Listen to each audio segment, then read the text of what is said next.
Hello mga mare! Ako si Menga, yung laging galit na nanay. Welcome to my mini vlog. Itutuloy ko na nga yung video namin nung nakaraang araw na nag-general cleaning kami ni tatay. Bali ngayon dito na ako sa kusina maglilinis mga mare. Pasensya na mga mare, medyo natagalan talaga ako mag-upload. Tuwing Thursday talaga ako nag-upload ng mga video namin dahil nga busy kami parehas mag-asawa sa work. Dahil nagkaroon na nga ng trabaho ang nanay nyo, minsan na nga lang talaga ako makakapag-upload at nilagay ko talaga sa araw ng Webes dahil yun ang araw ng aking day off. At tayo bumalik na nga dito sa aking paglilinis. Balilinisan ko yung ilalim ng lababo nga namin dahil nga matagal-tagal ko na yung hindi nalilinis at alam ko marami na akong alaga dyan. Inalis ko na muna ng dahan-dahan yung mga gamit dyan. Baka magtalunan sila. Naku mga mare, nakakatakot. Baka marami na sila dyan at buong pamilya na silang pinapakain ko.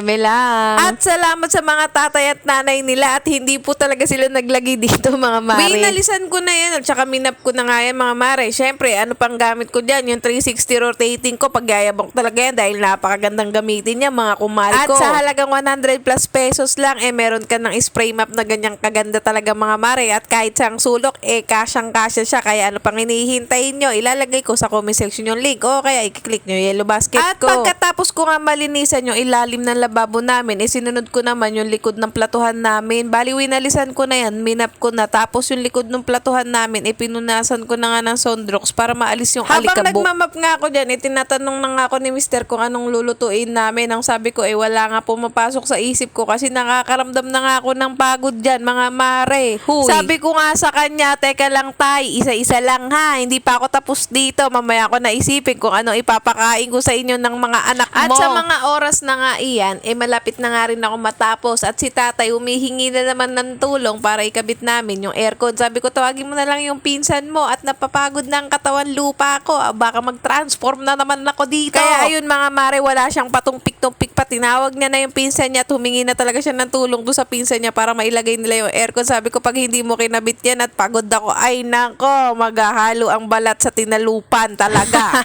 Pero charis lang yung mga mare. Ganyan-ganyan lang ang tatay Alex yun. Ako pag yan nandito sa loob ng bahay namin at meron ako inutos, siguradong susundin talaga niya. At pag hindi, ay nako, hintayin niya talaga yung mga gamit niya sa opisina niya, ipapalalamove ko talaga. Joke lang yung mga mare. At tayo bumalik na nga sa aking ginagawa at baka tayo naman ang mapalayas ng inyong tatay. At pagkatapos ko nga mag-general cleaning, naligo na muna ako mga mare. Tapos sinunod ko na nga ang pagkare-refill nitong aming condiments dahil wala na silang mga laman. Tapos pag nakikita ko walang laman tong mga condiments jar ko o kaya itong mga seasoning bottle ko, tinatamad talaga ako magluto mga mare. Kayo rin kaya ba? Ito, nag-refill na nga ako. Tapos bigla ako napaisip na kung ano ang iluluto ko. Ilalagay ko na lang siya sa susunod kong video. At nung nakapag-refill na nga ako ng mga seasoning jar ko, ito naman niligpit ko yung mga pinagkainan namin kaninang umaga. Kaya hanggang dito na lang muna aking video mga mare. Magkita-kita tayo sa susunod kong mini vlog. Ay wait lang, maraming salamat po sa palaging panonood sa akin. Bye!